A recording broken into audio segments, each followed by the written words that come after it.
Here are 4 spectacular flowering plants for your garden: garlic vine, pink pandora,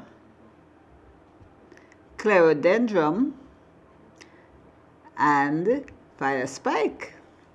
How would you like to learn how to propagate them from stem cuttings? That's coming right up.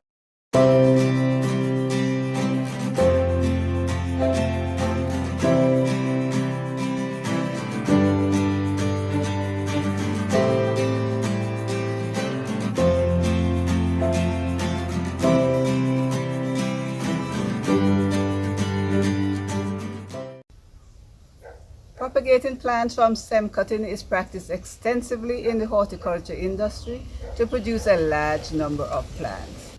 Unlike seed propagation, propagating plants from stem cuttings have the advantage in that the new plants are identical to the parent plant in terms of appearance and maturity. For example, this plant was just rooted about 6 weeks since we stuck it in this pot, and already it is producing flowers just like the parent plant. The process is easy. It consists essentially of taking a cutting, whether it is a stem tip cutting or a harder cutting, from a plant, from one of your stock plants, and preparing the cuttings, which we'll show you in this video, and sticking it to root. For commercial production, the areas in which the stem cuttings are set to root look something like this. But for a home garden situation, you don't need anything as fancy as that. Today we'll show you a no-fuss method that we use here that produces fairly good results, so certainly sufficient to produce the plants we need in our garden. So let's get started. Here are the materials you'll need: a sharp secateur, and to keep it clean while you're using it, you can use either rubbing alcohol, hydrogen peroxide, or bleach. Next, very important, is a suitable media for rooting, and I recommend you use a store-bought packaged media that is labeled for rooting cuttings. The containers for rooting may be as simple as pots or plant bags. We use plant bags because they're cheaper. And the last item we use here is a handy mister. This is to keep the leaves of the cuttings turgid during the first 2 to 3 weeks of the rooting period. So let's get started. And as usual, clean tools. Today I'm using rubbing alcohol because I'll have to be frequently wiping the secateur as I move from one plant to the next.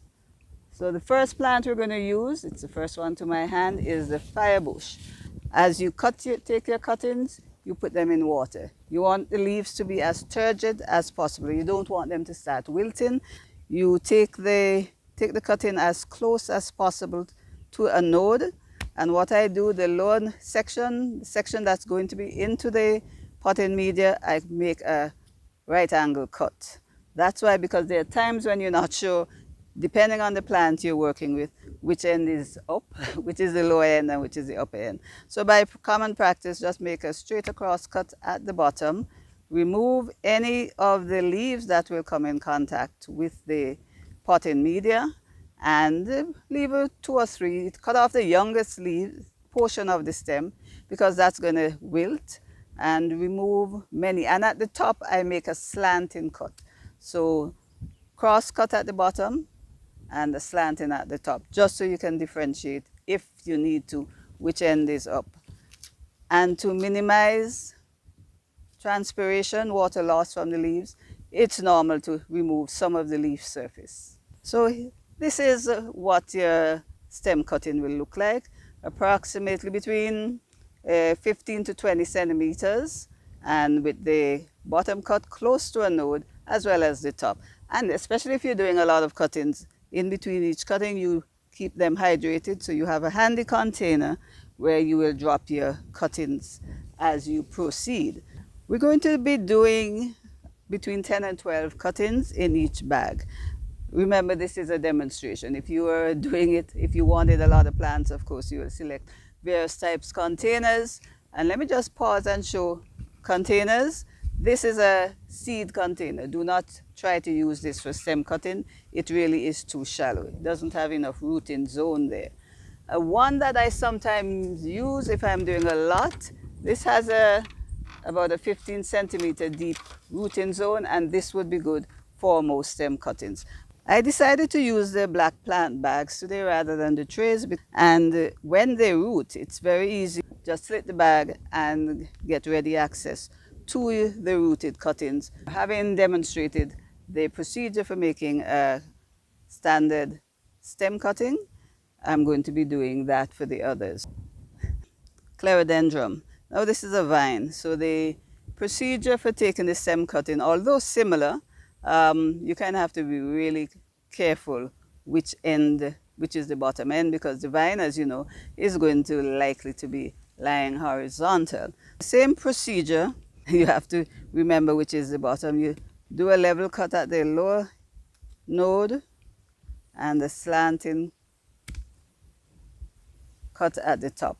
This is a good cutting in that you have two branches, so the plant that will grow out of that is going to be bushier than one that just have a single branch at the top. And here, because I just mentioned bushy, I'm going to try to keep this one here, so we should have a new shoot coming from here, as well as this node, giving you a bunchy, more compact plant. Pink Pandora, if you have a mother plant, you can layer some of the branches on the ground and it will send out roots at the nodes. So because the internodes are relatively long, we're just going to have a 2-node cuttings on this, where as usual, make the cut at the bottom so you know where the bottom is, and the young shoots will come out at the top here. There you have it. Looking for the length, that's about, this one is a little long again because of the internodes, and we expect the shoots, the buds to grow from this node and that node as well. The last one up would be garlic vine. So the recommendation for garlic vine is to take your cuttings from the harder section of the stem. So the procedures for the stem cuttings remain the same. You take a cut at the lower node and try to get 3 nodes in the cutting. So this is the top. You expect to have shoots coming from the 2nd and 3rd nodes. We've shifted away from the direct sunlight because when you're doing cuttings, you really don't need direct sunlight, whether while you're working on them or during the early stages of rooting. So what we've done also, we fill the bags with the potting mix. This is what we bought, a commercially prepared potting mix, which is perfect for potting your plants. But for rooting, we found in the past that the drainage is a bit slow in this mixture. So we've added about a 25% by volume perlite. Perlite improves the drainage, and that's what we want in the rooting. We're going to be using rooting powder. This is an all-purpose, good for the harder cuttings as well as the softer cuttings, to speed up the rooting process. And when you're using your rooting powder, do not stick your cutting directly into the bottle, into the container. You take the quantity that you think you will need in a separate container, close this back, and proceed. Each of the cutting, we've kept them in water, they're hydrated. So at the end of the lowest node is damp. If it's not damp, you need to dampen it, and just roll it around lightly in the potting, in the rooting hormone, shake off the excess, and stick it gently into the bag. As you notice, I have, to save time, have filled most of the bag. And why I kept one of each is to show you that in a cutting, you don't insert it too deeply, because the deeper it goes in the bag, the less oxygen the roots will have. So insert it just sufficient that the cutting will remain upright. And in this case, given the media, it's about 2 inches into the soil. We'll keep this long cutting upright. Put it in gently, firm it around, and proceed to do the others. We've completed placing all of the cuttings in their respective bags, And very important, last step here, you label. Insert a label with the name of the plant and the date of setting the cuttings. You want to maintain a humid condition, especially around the leaves of the cuttings. And if you don't have a humid chamber or an automatic system, you mist as frequently as necessary. Keep an eye on the leaves, and if they're looking like they're dried, you just come and gently mist them so that they do not wilt. And remember to keep them in a protected area away from direct sunlight. Here are the results after 8 weeks. The clerodendron, I would say, has, we got about 90% success from the clerodendron. The garlic vine did pretty good also, about 70%. And I just want to demonstrate the level of rooting, and I will do so with the clerodendron.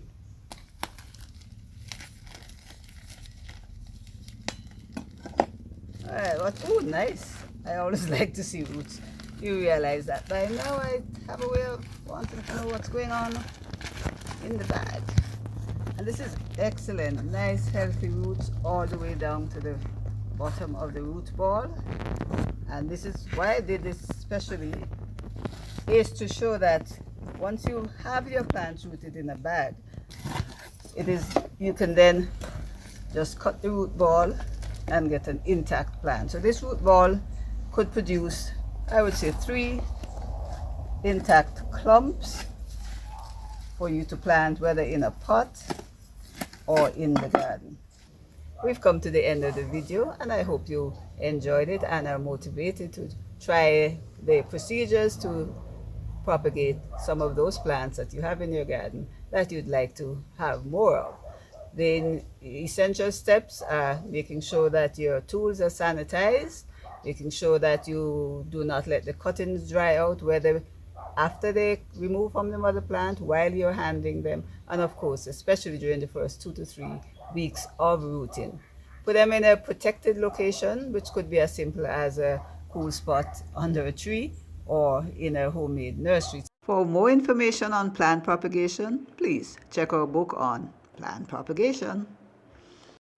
If you found this video useful and instructive, please give us a thumbs up, share it with your friends, and if you haven't done so already, please, we'd like you to subscribe to our channel. After all, it's free, and we're providing you with information that we think will be beneficial to you. So subscribe.